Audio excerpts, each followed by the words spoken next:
conformément aux instructions de M. le Président de la République, son Excellence Macky Sall, pour le suivi des grands projets de l'État, nous avons effectué ce matin une visite de chantier donc, sur le parc des technologies numériques, qui est un projet important du chef de l'État, mais également du pays.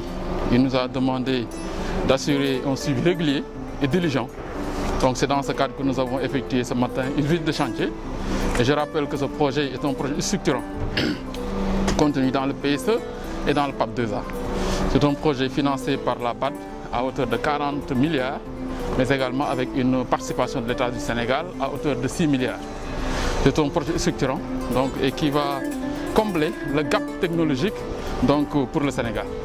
Aujourd'hui, nous sommes très satisfaits donc, des avancées constatées au niveau du chantier et c'est l'occasion vraiment pour nous donc, de saluer l'engagement des partenaires techniques et financiers, mais également vraiment remercier les entreprises sénégalaises et étrangères vraiment qui se sont donné la main pour aujourd'hui prendre en charge ce chantier qui aujourd'hui a un niveau d'exécution assez acceptable. Nous avons demandé à l'équipe du projet aussi d'être beaucoup plus vigilant pour quand même à terme, au 31 décembre, comme nous l'avons promis au chef de l'État, que l'ensemble du chantier puisse être réceptionné et livré aux Sénégalais. Le chef de l'État est en train de poser les jalons pour une souveraineté numérique du Sénégal.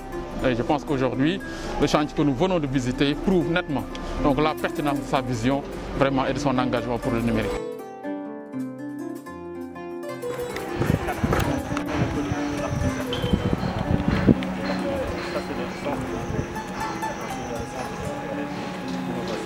Je commencerai par remercier vraiment au nom de l'équipe, des entreprises, de tout le monde, le ministre, monsieur le ministre de l'économie numérique et des télécommunications, monsieur Yankhoba Diattara, pour l'honneur qu'il nous fait de venir constater l'avancement des travaux de ce projet important. Par rapport à l'avancée qu'il a lui-même pu constater et toutes les questions qu'il a posées et les recommandations qu'il nous a faites, nous sommes rassurés que nous avons vraiment le soutien du ministre et ça nous donne du courage pour cette dernière ligne droite. Il est prévu que nous livrions ce projet en décembre, comme l'a dit monsieur le ministre, en décembre, Inch'Allah. Et nous sommes optimistes pour tenir les délais. Malgré certaines lenteurs au début du projet, nous avons maintenant un rythme de travail sur les chantiers qui est plutôt satisfaisant. Et nous monitorons ça et nous lui reporterons les difficultés, mais également les progrès que nous sommes en train de réaliser sur le projet. Globalement, en fait, le data center actuellement est à 45% à peu près de taux d'avancement. Ce qui reste, c'est finir les secondes œuvres et attaquer l'équipement, les équipements informatiques du data center. Sur les 3 tours qui sont derrière nous, donc nous sommes à un niveau d'exécution de 39% à peu près. Donc c'est un rythme de travail assez élevé, sachant que nous avons eu le lancement de ces travaux-là il y a 1 an à peu près.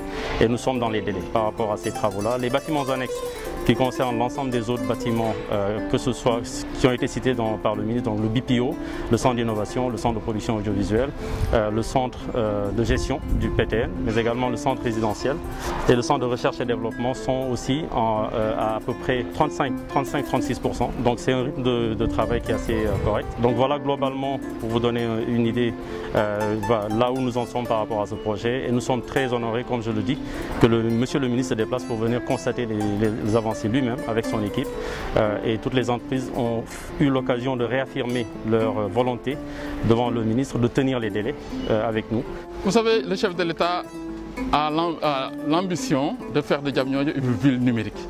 Et avec ces projets et ces programmes, on a aujourd'hui un data center qui, avec l'ADI, ce qu'on a déjà, va permettre au Sénégal d'avoir l'autonomie. Donc en termes de gestion des données, en termes de stockage et tout cela. Je pense que ça, c'est des projets extrêmement importants. Parce que l'avenir, c'est dans la gestion des données. Celui qui a la gestion des données, qui a une autonomie, une souveraineté sur ces données, peut se dire que je suis un État souverain. Et sur ce plan-là, je pense que le parc apporte des innovations assez importantes. Toutes ces innovations-là vont permettre, surtout à la jeunesse sénégalaise, donc par rapport à l'évolution du monde, d'avoir les outils de concurrencer le reste du monde. Et ça, c'est à ce niveau-là que le parc de technologie aussi a sa pertinence.